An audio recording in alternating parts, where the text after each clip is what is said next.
এ নিয়ে আরও জানাতে এই মুহূর্তে চট্টগ্রাম বন্দরে আছেন রিপোর্টার কমল দে। আমরা সরাসরি যুক্ত হব তার সঙ্গে। পাশাপাশি অভ্যন্তরীণ রাজনৈতিক অস্থিরতার কারণে 2023-24 অর্থ বছরটি চট্টগ্রাম কাস্টমসের পাশাপাশি চট্টগ্রাম বন্দর শুরু করেছিল চরম বাজেভাবে। একদিকে ডলার বাঁচানোর জন্য কিন্তু বিলাসবহুল পণ্য আমদানি বন্ধ ছিল, অপরদিকে রাজনৈতিক অস্থিরতা, দুটি মিলে ছিল। কাস্টমসে তেমন রাজস্ব আদায় করতে পারছিল না।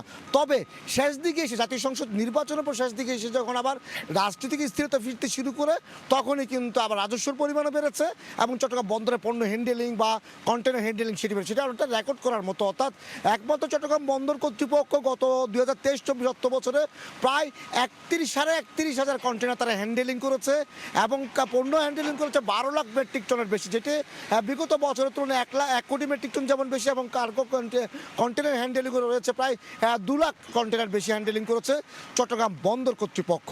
মূলত যেহেতু বছরের শেষ দিকে এসে আবার সরকার আমদানিটি ওপেন করে দেয় বা উন্মুক্ত করে দেয়, ডলার সংকট কিছুটা কাটিয়ে উঠে, তার কারণে কিন্তু পরিমাণটা বেড়েছে, রাজস্বের পরিমাণটা বেড়েছে।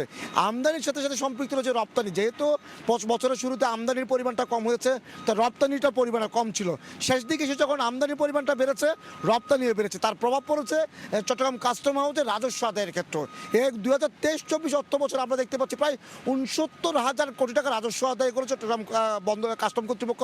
তাদের লক্ষ্যমাত্রা ছিল, যদিও লক্ষ্যমাত্রা ছিল 77,000 কোটি টাকা, লক্ষ্যমাত্রার চেয়ে কম থাকলেও কিন্তু বিগত বছরের তুলনায় প্রায় 8,000 কোটি টাকা বেশি রাজস্ব আদায় করেছে Chattogram custom house. Chattogram custom হাউসের কর্মকর্তারা বলছেন তাদের যেমন এইচএস কোড যেটা রয়েছে সেই অনুযায়ী তারা শুল্ক আইন করেছে এবং তারা যে কিছু বকেয়া আদায় করতে পেরেছে, তাই তাদের লক্ষ্যমাত্রা অর্জন না হলো তারা রেকর্ড পরিমাণ, অর্থাৎ যেটি গত অর্থ 2022-23 অর্থ বছর ছিল 61,000 কোটি টাকা, সেটা 2023-24 অর্থ বছর এসেছে 68,000 কোটি টাকা, প্রায় 69,000 কোটি টাকা তারা রাজস্ব আদায় করছে। এটি মূলত আমদানি রপ্তানি বাণিজ্য সচল থাকার কারণে এটি হচ্ছে। একদিকে কিন্তু জানেন আপনার বিশ্বমন্দা চলছে, রাশিয়া ইউক্রেন যুদ্ধের প্রভাবে যে বিশ্বমন্দা তার প্রভাব আছে, একই সাথে লোহিত সাগরে যে হাউতি বিদ্রোহীদের আক্রমণ চলছে সেটির প্রভাব আছে দেশের আমদানি রপ্তানি বাণিজ্যে।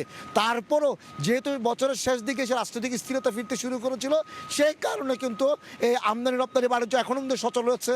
আর প্রাকৃতিক দুর্যোগ ছাড়া চট্টগ্রাম বন্দর আর কিন্তু বন্ধ হয়নি। এটি একটি বড় বিষয় হচ্ছে দেশের আমদানি রপ্তানি বাণিজ্যের 93% সম্পন্ন হয় এই বন্দর দিয়ে। যে কারণে যে রাষ্ট্রীয় অস্থিরতা থাকলে কিছুটা বন্দরের কাছে বিঘ্ন করে। তবে এবছর এই অর্থ বছরে প্রাকৃতিক দুর্যোগ ছাড়া আর কোনো কারণে চট্টগ্রাম বন্দর বন্ধ হয়নি। তো বলা চলে 2023-24 অর্থ বছরটা চরম বাজেভাবে শুরু করেছিল বন্দর এবং কাস্টমস। তবে 2023 অর্থ বছরের শেষ দিকে এসে তারা আবার রেকর্ড পরিমাণ প্রায় 69,000 কোটি টাকা রাজস্ব আদায় হচ্ছে। বন্দর কর্তৃপক্ষ প্রায় 31 লাখ কন্টেনার হ্যান্ডেলিং করেছে, 12 লাখ মেট্রিক টন পণ্য হ্যান্ডেলিং করছে।